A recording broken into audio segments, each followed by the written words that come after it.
economic policy is monetary policy. Second component of economic policy is monetary policy. Please understand, budgetary policy is regarding resources, resource allocation, and monetary policy is about money supply. Monetary policy is about money supply, only to deal with money supply in the economy. How much money has to be put into economy? Okay, how much money we have to withdraw from the economy?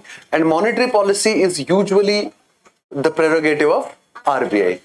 And RBI currently controls the monetary policy, through which is the chief monetary policy decision-making authority? It is Monetary Policy Committee. Okay, I don't think there is any fun of asking membership of this committee or functions of this committee, because you have not revised it. Only 1 or 2 people will answer. Okay, I have taught this, Monetary Policy Committee. Okay, please revise that. So monetary policy, so in budgetary policy we do 2 things. Number 1, we deal with production, distribution and consumption of goods and services. That falls in the resource side, and that is government's prerogative to decide what to produce, what not to produce, how much to produce, where to produce from, which sector money to be allocated. Get the point? And in monetary policy, money supply, printing of money, regulation of money, giving money to banks, how much banks have to keep with RBI, how much RBI has to give banks, how banks can lend to the people out there in the country or in the nation, whatever we are studying. Get the point? So it is all in monetary policy. So the chief objective of monetary policy is to control money supply. Okay, why to control money supply? Can you tell me? Because an increase in money supply, more money supply, huge money in your pocket. The good which is for 10 rupees, you are ready to pay 30 rupees for that. Because you have huge money in your pocket and goods are in short supply. So you want to purchase it at any cost, you are ready to pay a higher price. It means with increased money supply, the prices of the commodities go up or down? Up. So it means there is inflation.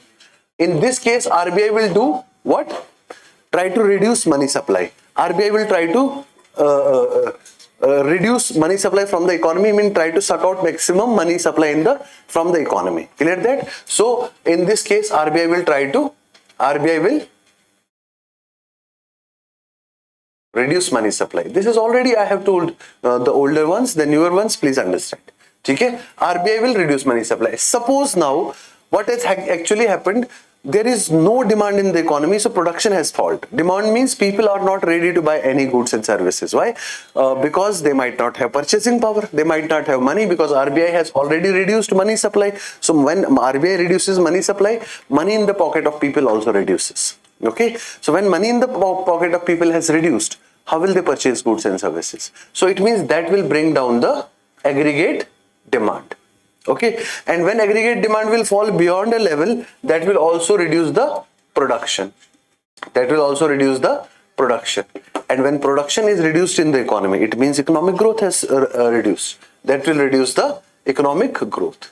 In this case, RBI will again get an alert that economic growth has reduced beyond a point. We must supply ample money into the economy. So RBI will take the measures to increase money supply in the economy. Okay, so these are the cycles which are usually part of monetary policy. Okay, so this is not so important for the new people to remember, because you may not get it right away, because it is a complex process. In the previous module I have taken that, but what I am taking here is I am telling you only this. Monetary policy means controlling the money supply with the chief purpose of controlling the inflation, with the main motive of controlling the inflation. Clear that? Inflation control. And monetary policy is solely the prerogative of RBI. Only government has its representatives where? Government has representatives in Monetary Policy Committee. Monetary Policy Committee, where they take some decisions whether to increase the policy rate or decrease the policy rates. Clear?